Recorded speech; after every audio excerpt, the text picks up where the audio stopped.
Hey everybody, welcome back to Fishing the 262. We got a little different kind of video today. You can see we are out on the water today.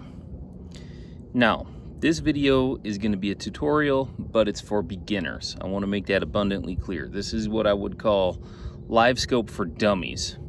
Back in the day when they used to have those books, Windows for Dummies, MacBook for Dummies, this is Livescope for dummies. This isn't for people that are seasoned veterans of Livescope. This isn't for people that are experts of Livescope. This is simply put a beginner's guide and some how-tos. I'm going to give you a couple of simple tips for your settings, and then the final tip I'm going to give you may be the most important tip of them all. So we're going to flip this camera around and let's get started. Alright you guys, so tip number one is just going to be real simply screen size. There seems to be this perception out there that says you need one of these 20-inch MBT screens or a 15-inch or even a 12, and that's just simply not the case. We are running this unit on a 10-inch Garmin. You don't have to have something crazy huge to make it work. Now, tip number two is just going to be to get rid of the grid. I found the grid to be highly obnoxious. I hated the grid, so that was the first thing I did with the settings is I took the grid off. Number two, find a color palette that works for your eyes.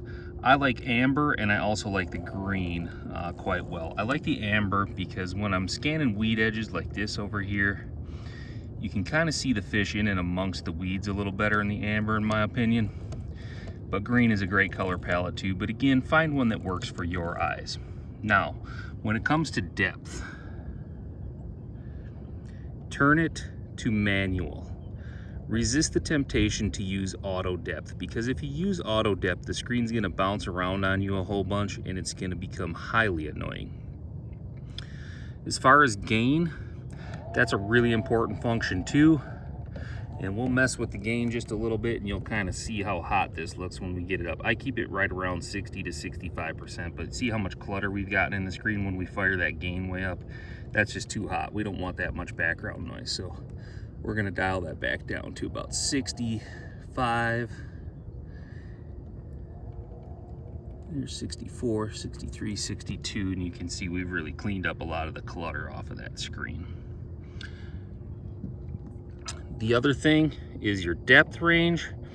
I keep mine at 90. Anywhere between 80 and 100 is fine, just depending on how far out you want to scan with your unit. So keep your depth what you feel is appropriate. I like to be between 80 and 100. I usually leave it at 90, and if I need to adjust it, I will.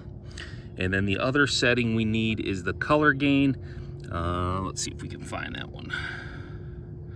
Go to our settings, gain, back. So also, noise reject low, ghost reject low, TVG I have off, all that stuff. Now we can go into appearance. This is where we get our color scheme and our color gain from. Play with the color schemes, you guys. Find the one that works best for your eyes. Like I said, I'm kind of stuck between amber and emerald right now. I'm on amber, and that's what we're gonna roll with. And then color gain, you can see I'm at 68%, but you can mess with that a little bit too. You don't want to get that too hot either. So that's 100% right there, and then we'll start to dial that back down. You can see how hot some of that stuff looks. And now we're all the way down to 0, so hopefully that's picking up on camera as we adjust.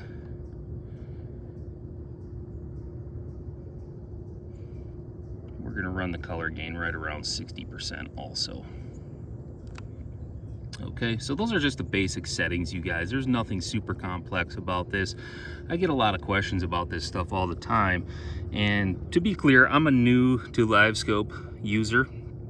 I've messed with it on other people's boats a whole bunch, but this is my first season actually having it on my own boat, and so these are some of the settings that I've found to be most useful. Now, the most important tip that I can give you as a new Livescoper is you can see right out there I've got a buoy. Try to get that to focus.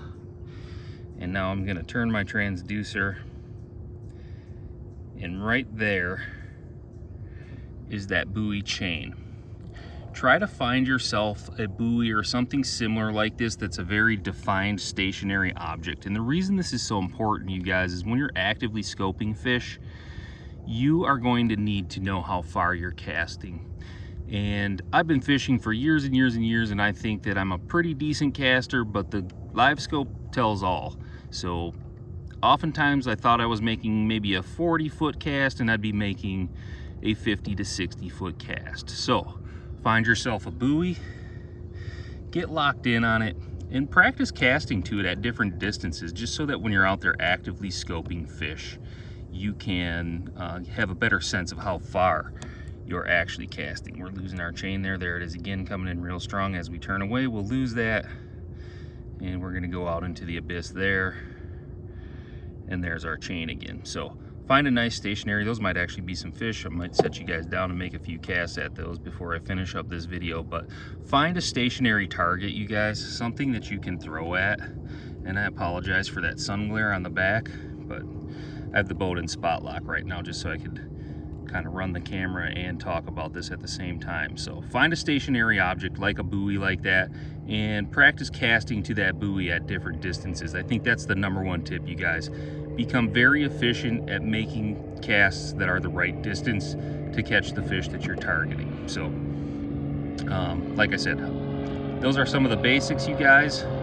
We're gonna cut this camera off. I'm gonna make a few casts at, hopefully those are fish out there, see if I can't get my first bite of the day. I did pick up a pike on my way to this spot to film, but I'm gonna turn you guys off here for a few minutes and then we'll wrap this thing up.